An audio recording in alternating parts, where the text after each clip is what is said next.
From Classrooms to Careers is presented by the Spring Branch ISD Alumni Foundation. This series is made possible through the generous support of First Community Credit Union.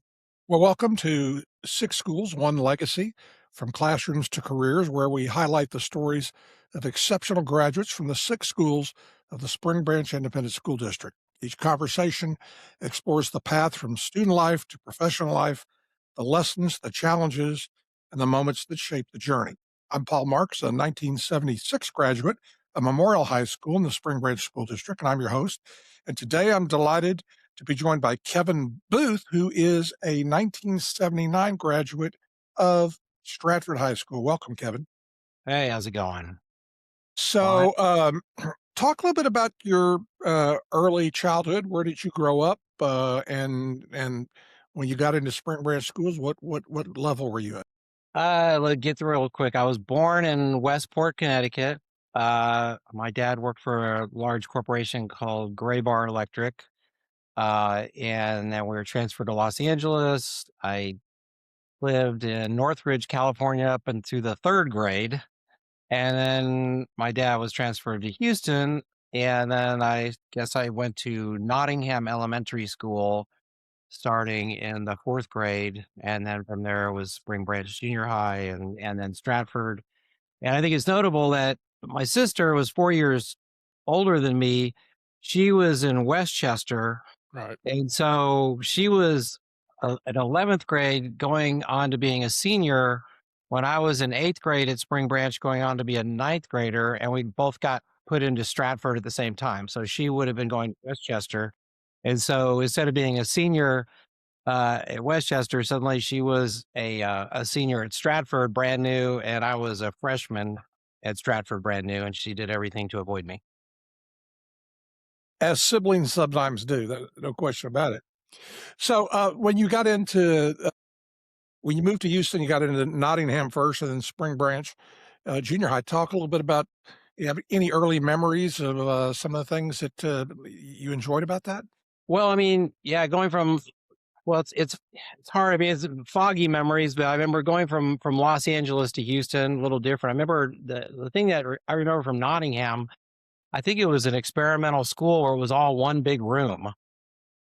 I don't know if you've ever heard about that. So yeah, Nottingham Elementary was one giant room, and there was just these partitions in there, and so that was kind of a weird deal. But I mean, I remember doing the Pledge of Allegiance every morning, and I remember we got to order ice cream every morning, which was pretty amazing, right? We got to like choose from some crazy, amazing ice cream thing, and then we would get our ice cream at lunch. And so I wish I had some great scholastic memory, but the ice cream was Yes. great. I mean, that seems to stand out. I still haven't been able to find some of those flavors. So it was pretty good. How about when you moved on to Spring Branch Junior High? Yeah, and that was different. It was an older school. Definitely it was a little rougher. Nottingham Elementary was very safe, little happy haven. And then when you got moved into junior high, suddenly it got a little rougher. And you had older kids now. People are getting a little meaner, a little tougher, a little harder. So I don't have a lot of memories from that. But it was great. I mean, I remember biology and science and, getting into some of those basic things there. And so, that was kind of a scary, I mean, I was a little kid, so I had an older brother that would bully me. And so, as a tiny little kid, it was like a bullying thing. I never really got bullied, but it became a little more frightening when I moved into Spring Branch, I remember. Were you involved at all in any of the extracurricular activities or sports or anything Not official school. I actually was really big into gymnastics, believe it or Oh, not. wow. I at the time became I think the second ranked top on high bar in Houston. I had won a bunch of citywide meets and stuff like that. So I practiced at, I think it was Billy's Gymnasium right across Memorial. I mean, boys gymnastics wasn't a big thing, but it was, I definitely look back and I was in pretty amazing shape back then, so I was never Olympic grade or anything like that, but I got pretty good for a while. And so when it came time to move on to high school, you went to Stratford. Talk a little bit about what that transition was like. Well, I remember at the time I was also in Boy Scouts. So back then, Boy Scouts was cool, and I was, heading towards being an Eagle. And I think we had done Philmont, or we backpacked 250 miles in 10 days in New Mexico. And so I joined the track team and started, becoming a marathon runner. And sometimes I joke because, I grew up with my best friend was Bill Hicks, who ended up becoming a very famous comedian. And we both joined the marathon track team because it allowed you not have to like show up until 9 o'clock in the morning. So you were basically at 8 o'clock in the morning, you were allowed to just run out the front door of your house and start running. And as long as you showed up in the locker room with a little bit of a sweat and a little bit out of breath at 9 o'clock, you were all good to go and you never had to go to homeroom. And so, we did that, but I did some track meets. I was never really great at track. Some of the guys that ended up being the big football players. The big thing about Stratford my year, we won the state championship. So Right. football totally dominated my whole high school experience, and so everything you did was kind of in the shadows of that. And so there was a lot of competition on that, but there were good times.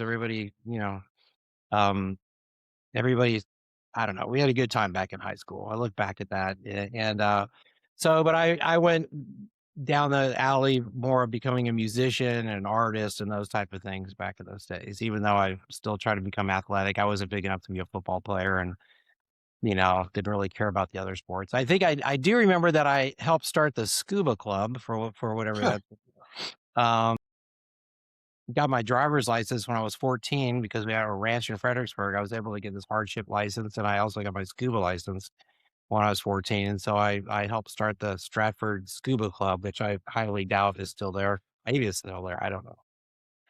As far as scholastically, any teachers, anybody make an impression on you while you were there?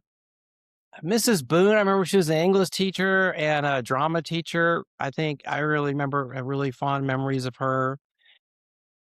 Strangely enough, Mr. Jack's woodshop class. And woodshop, I know it sounded like it was for a bunch of flunkies, but honestly, I learned a lot in that class. And because I went on to kind of, start off as being an engineer, we did wood shop and metal shop were side by side. And I have a funny story from that. And that is, there was a lot of kids that would just hang around the wood shop every day. And there was this one kid that hung out there every day who would help me, and he'd smoke pot. He had big, thick glasses, and he dressed like a little hippie and all that. He had an older brother named Kevin Black, and that little kid turned out to be Clint Black, Wow, who helped me build some furniture that I still have.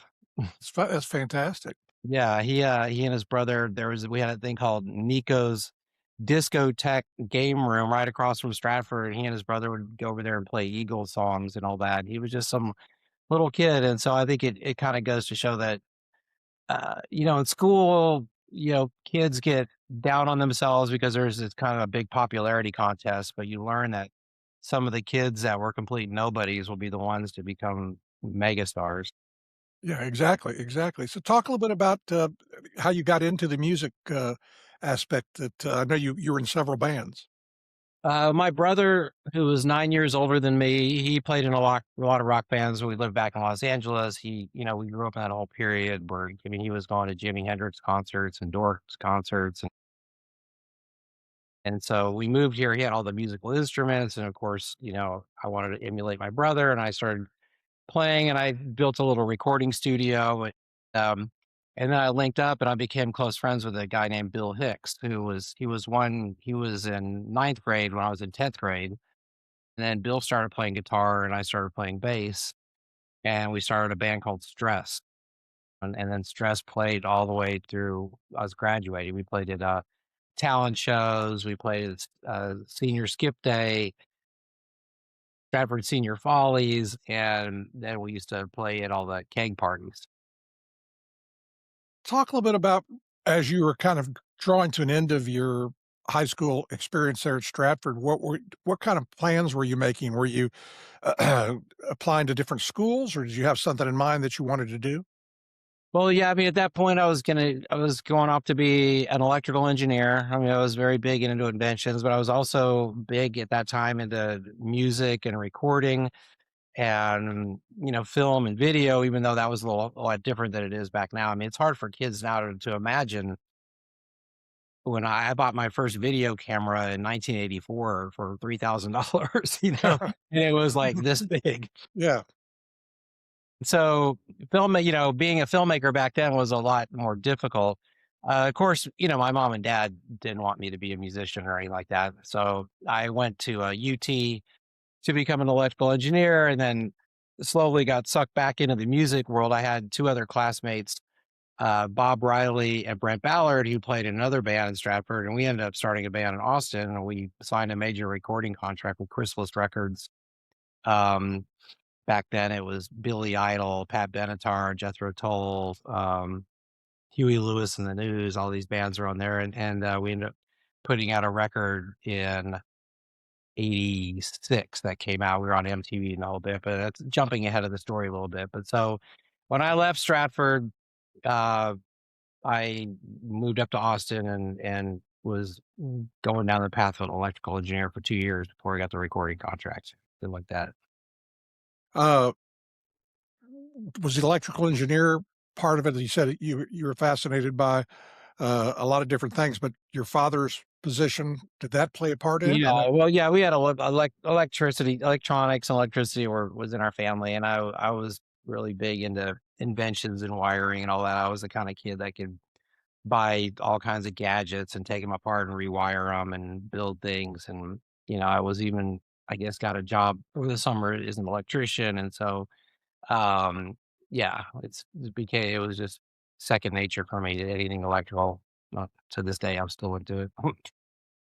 I always ask the folks that are take part in this series, where specifically did you grow up in the Spring Branch district? Where was your house located? It is Carroll Crest, right off Dairy Ashford. Ooh. Memorial, I don't know if you know where that is. So Sure. if you know the intersection of Memorial and Dairy Ashford, I guess you'd head south a couple of blocks to Carroll Crest and turn right. It's right there. Okay. All right. So you're very close to Stratford, You're very just down close. Dairy Ashford. Yeah. If you watch an old karate movie that I made with Bill Hicks called Ninja Bachelor Party, it's actually been out. There's some DVD and all that. The front of the house is used as an exterior at the very opening of this really bad cheap karate movie. All right. Well, you've mentioned Bill Hicks several times, and unfortunately, he would be a notable graduate, certainly of the Spring Branch district. Unfortunately, we can't interview him because he passed tragically. Talk a little bit about that friendship and a little bit about Bill. Yeah, I mean, as a matter of fact, I mean, when you guys contacted me, I assumed it was because of that, because I've gone on to write books about him and be in a bunch of documentaries. And so, uh, Bill was just a super talented guy. I mean, he was always very funny. Back then, being a stand-up comic wasn't even a thing. And so, um, because I was able to drive I think, I don't forgot what year it was, maybe around 77 or 78, a club in downtown Houston called the Comedy Workshop opened and started going there. And Bill, it was just really weird to have like your friends suddenly start doing stand-up comedy. I mean, back then, I mean, you had Johnny Carson and you know what I mean? All Like, right. yeah, like just some kid that, at school, like doing stand-up comedy was crazy. And he was like, you know, like kind of a child prodigy. And so we went back and forth between doing bands and comedy and all that. And his comedy career just took off. He ended up doing David Letterman 12 times. He had three HBO specials and he became very, very big, huge in England, as a matter of Uh-huh. fact. But then in '94, he died of pancreatic cancer. Yeah. And I produced a lot of his records and stand-up specials and things like that, and in 2005, I, wrote a book for HarperCollins that came out, and, it was mostly, it entered the charts in England. He got really way, way bigger in England than here Mhm. for big here, but still, but, if you go search him online, he's everywhere. Yeah, yeah. He certainly was I know he was voted in several polls one of the top stand-up comedians, of all time. It was really interesting to be a local person, and of course, he played here locally a lot as well, I know. So let's talk a little bit more about trajectory of your journey, because I know you've done a lot of things. You've made some documentaries. Mhm. You've produced a lot of different things with media and so forth. Talk about that. Well, let's see. Bill died in '94, and one of the notable things that we had done, I'm building some websites right now. It's actually on there.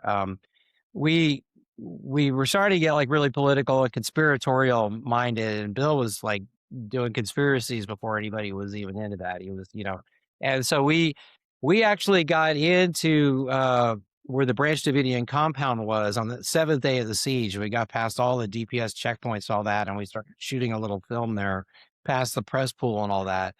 And Bill got heavily into the whole conspiracy of the ATF and the Branch Davidians and David Koresh and all.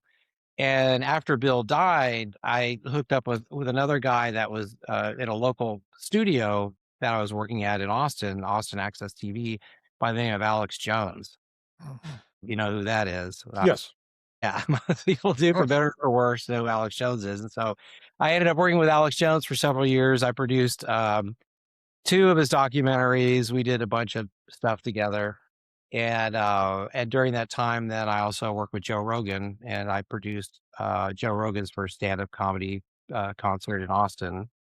Um, and then I was starting to do a drug war documentary, and Alex Jones was going to be a part of it, but I was kind of getting tired of always being the second fiddle or whatever you say, and always kind of everything I did was behind his shadow. And so I decided, well, I was going to kind of break out on my own and do my own thing. And so I ended up doing a film called American Drug War. I worked on it for probably about 3 or 4 years, and traveled a lot for it, and ended up doing a lot of crazy, amazing things, and ended up and came out in 2007, won a bunch of film festivals, and ended up getting a deal with Showtime for it. And after Showtime, I went on Netflix and Hulu and made all the rounds. It's still out and about, although it's starting to feel a little aged, but it's still out there.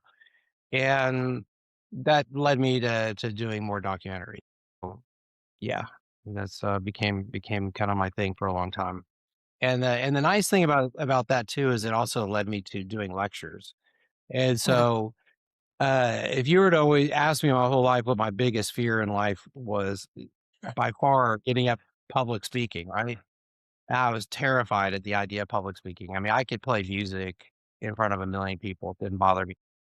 But the idea of getting up by myself and giving some sort of a speech or a lecture was just terrifying, especially trying to be serious. It was one thing to be funny. But this movie came out, and all of a sudden I got approached by people like offering me some pretty decent money to go do lectures at universities. I did probably almost 50 different universities along the East Coast. And at the time I was living in Los Angeles, and ended up being like a whole another kind of like cool chapter in my life of kind of going back into this scholastic world, this, of colleges and young kids and all that. And now it was like the older guy who's kind of a little bit haggard and been around the block, and a little jaded and all that, and got to do all these lectures. So that was a really neat chapter for me. Tell us about the documentary you did, Bulgaria. That was a really crazy deal. I mean, I got brought in by a guy that was actually trying to change the government there. I mean, it was like a really rich, powerful guy, and so he was looking to expose all this corruption happening in Bulgaria. And I went over there.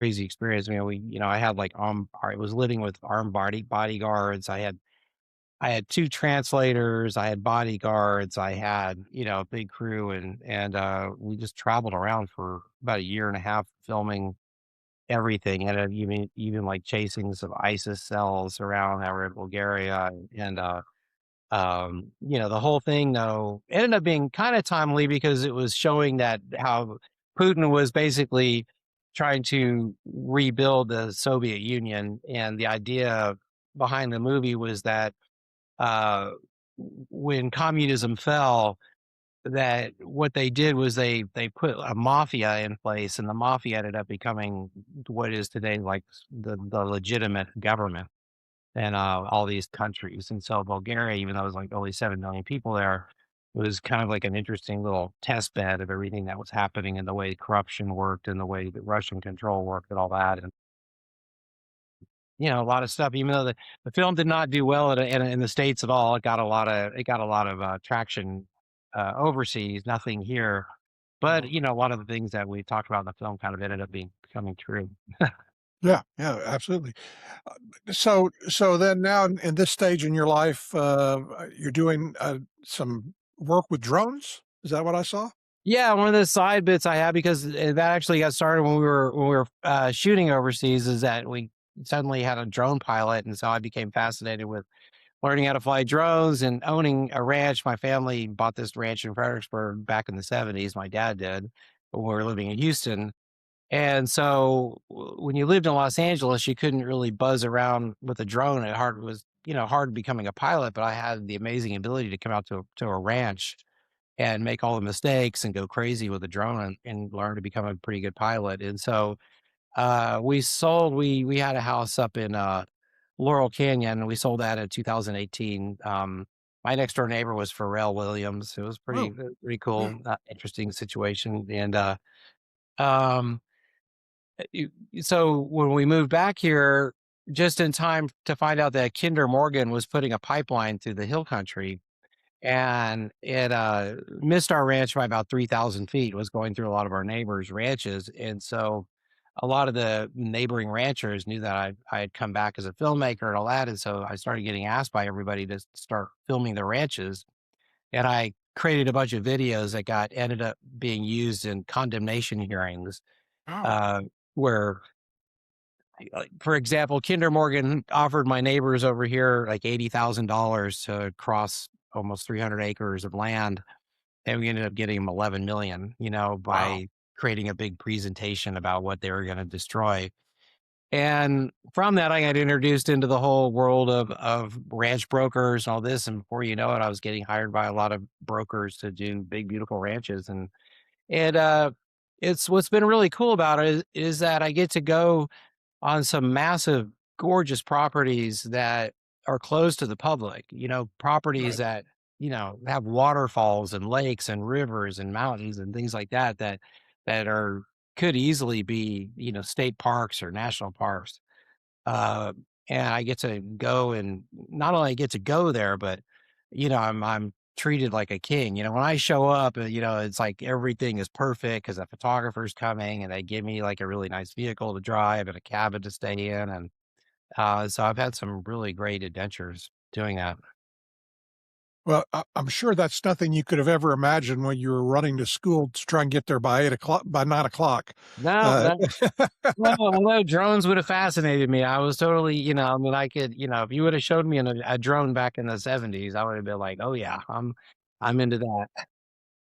So, and now watching all this stuff and the military applications of it and all that, and now I'm sitting here and I just bought this device for one of my drones where you can drop bombs from it, and I'm sitting here watching these videos from Ukraine with my little nephews, and I'm going to start teaching them, like, we're going to start having like a little drone warfare class out here, because, like, if the you know what hits the fan, like having a gun's not going to help. We're gonna, we need to take it up to the next level, like everyone else. Mm. well, I'll tell you what, before we end the interview, I want to just ask you if the same question I ask everybody that we talk with, and that is, if a current student in the Spring Branch School District is watching this interview, what type of advice can you give to them about how they should finish out their time there in Spring Branch, and then how to plan and what to take on their journey with them through their career? Well, I mean, don't don't be intimidated by the popular kids at school, for one thing, okay? A lot of the popular kids in school are gonna end up to be total toads and losers. They just will. I know that sounds mean. And, so be proud of who you are, what you can do, and what you know, and don't let any of these people intimidate you. And chase happiness. Money's great. You need lots of money, obviously, in this day and age. Now that I'm, in my 60s, some of the most miserable people I've ever known in my life are some of the richest people I know. And even in some of my jobs I work, I work around a lot of billionaires. A lot of these super rich people are not at all some of the happiest people that I know. And so I would say find something that makes you really happy, focus on it, become really good at it, and try to figure out how to make a living doing that, and because it's possible to find a balance of that. Uh, take what you can learn. And I know it's hard to believe, but even looking back, I still look back at my high school days as some of the funnest days of my life because